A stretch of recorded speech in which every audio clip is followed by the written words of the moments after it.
Hi, welcome to Talking Books and Stuff, the program that talks all about books and writing and stuff.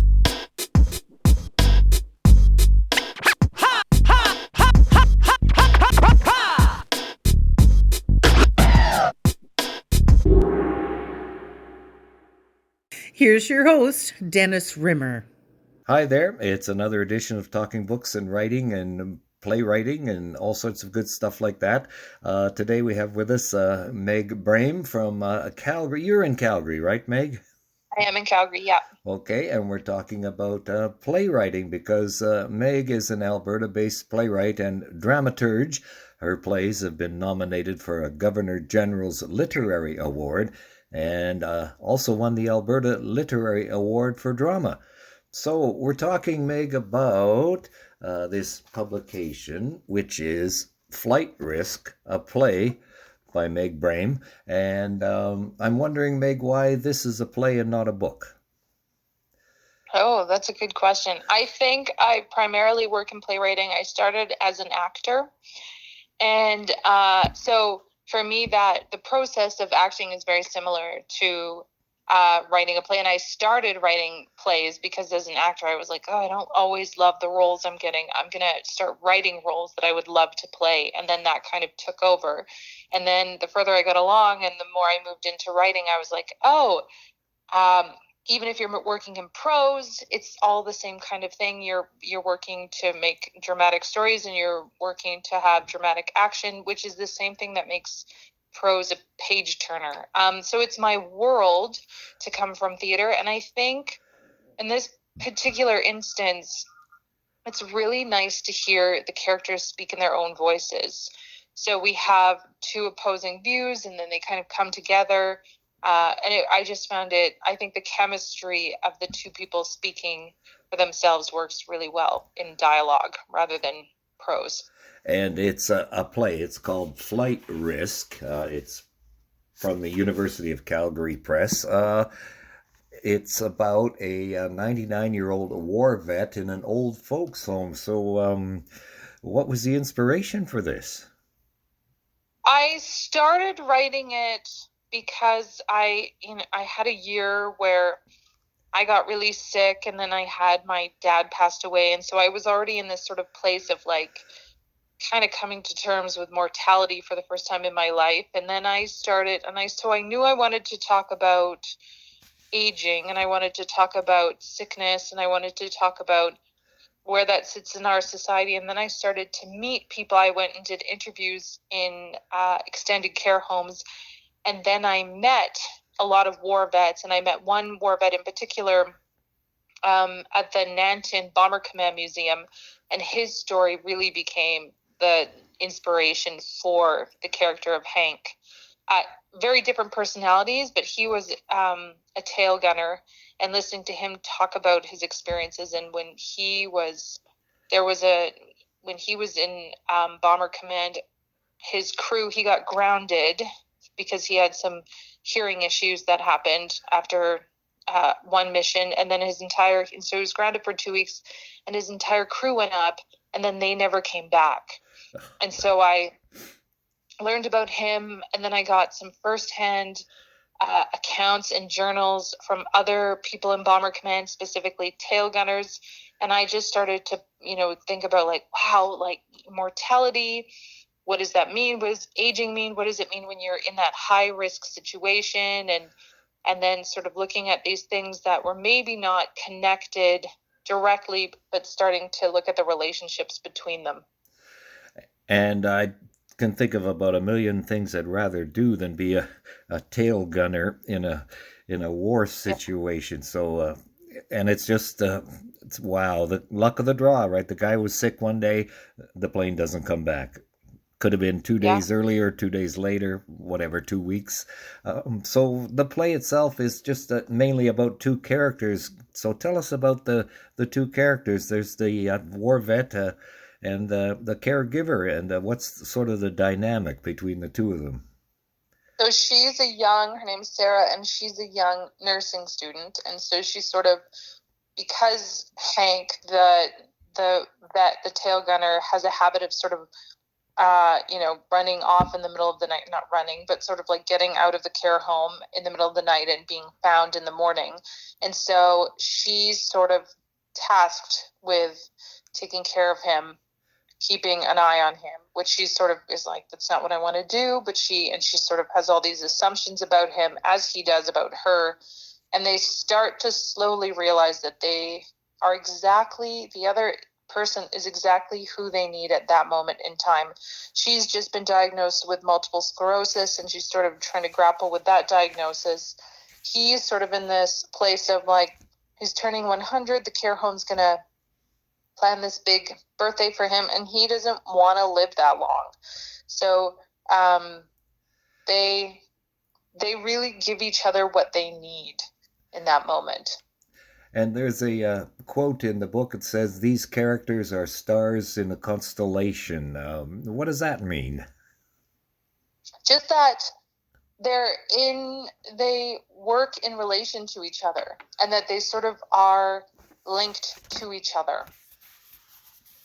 And the play itself is about half of the book, and the other half, a bit more than half the play itself.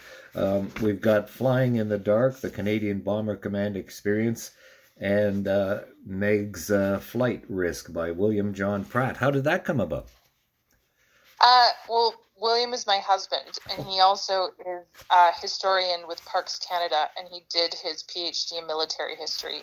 So when I was starting to write Flight Risk, I'd be like, what should I read? And he would just be like, you should read this book and this book and this book and this book. And then when it was going to get published, I was like, because there's references in the play, for example, nose art, and which was a big sort of part of the culture of Bomber Command. And then so he wrote an essay to talk about what that experience was like for young men. And then he went to the archives and got pictures so that you can see exactly what we talk about in the play. And so it's a really nice, detailed account of what that is in it. I feel like it just grounds the play in the historical background that it revolves around.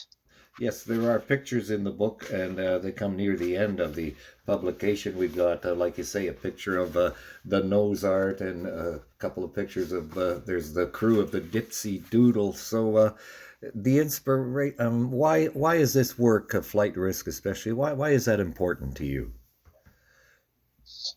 Which inspiration? So using Bomber Command? Well, the play itself, why is it important to you?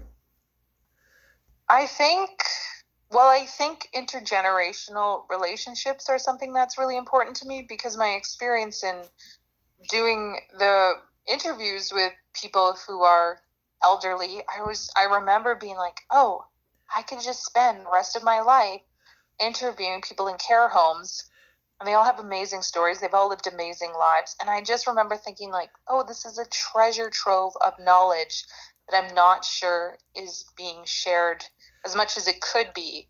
And that's like there are amazing programs. When I was in Edmonton for a couple of years, I worked with a company called the Jerry Actors, and they are, I know, it's great, and they are a theater company committed to intergenerational relationships. So they have, the actors are, between 70 and 90 years old, and then they work with students at the U of A and to create shows and to talk, to create shows for seniors and about seniors, and to make sure that those people are centered in the stories. So it's not plays where we're sort of like playing at being old.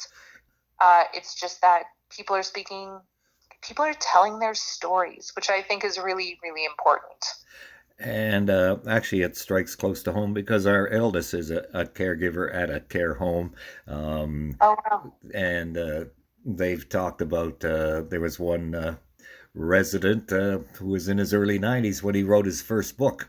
So, amazing. So, and yet on the other hand, sometimes the facilities are not the best, to say the least. So I guess true. Maybe there's something that we should do to address the problems of aging, and maybe this play, do you think, might help in that regard? I think so. I think, during COVID, there was all this really, scary, dire news about care homes and extended care homes and how vulnerable those people are and how, COVID was so destructive in care homes and the mortality rates were so high and, things were being transferred to, because of the way it's set up, workers have to work at multiple locations. And during COVID, I think like specifically 2021, there was this sort of realization and outcry of, oh my gosh, this is happening to our vulnerable people in our society and we're not caring. But then it's 2-3 years later, that's not in the news right now. And I don't think necessarily there have been huge changes. And I don't think our society particularly focuses on our elders in the way that other cultures do. And, some of that is because people live busy lives and they're taking care of their kids, and it's a hard balance to be taking care of your kids and taking care of your parents. But I think it's important that we don't look to the elderly as people who are done life. There are people who are still very much a part of it and can share their stories and should be a part of the center of society. Well, we always say around our house that, we have to be nice to our kids. They're going to pick our care homes, but and we're getting close to that. We're both here in our 70s. So, there's not a lot of tomorrows left, unfortunately. So, Flight Risk by Meg Braem. And on the other hand, about the military aspect, I'm thinking we don't pay enough attention in Canada to our military history. You don't have to, like war, as it were, to appreciate what those people have gone through and are going through. Yes. Yes. Yeah. And I do think there's something about that where, people think because you're telling a story about veterans that you're pro-war, but it's not true. It's about experiences that happened.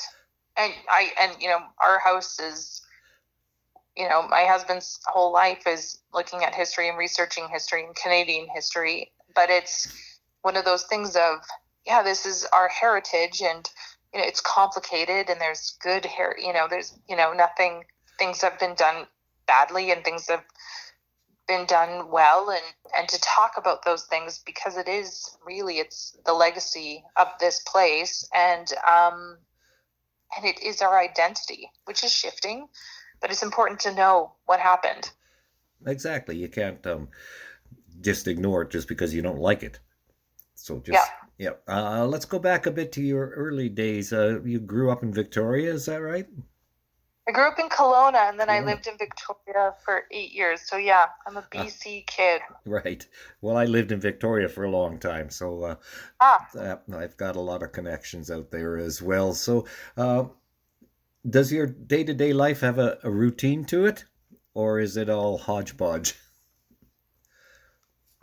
It's kind of routine hodgepodge. I teach at Mount Royal University, and I teach at the University of Calgary, and then those course schedules can change semester to semester, and then I write. So and then I have little kids. So it's those are the things that are busy and chaotic, but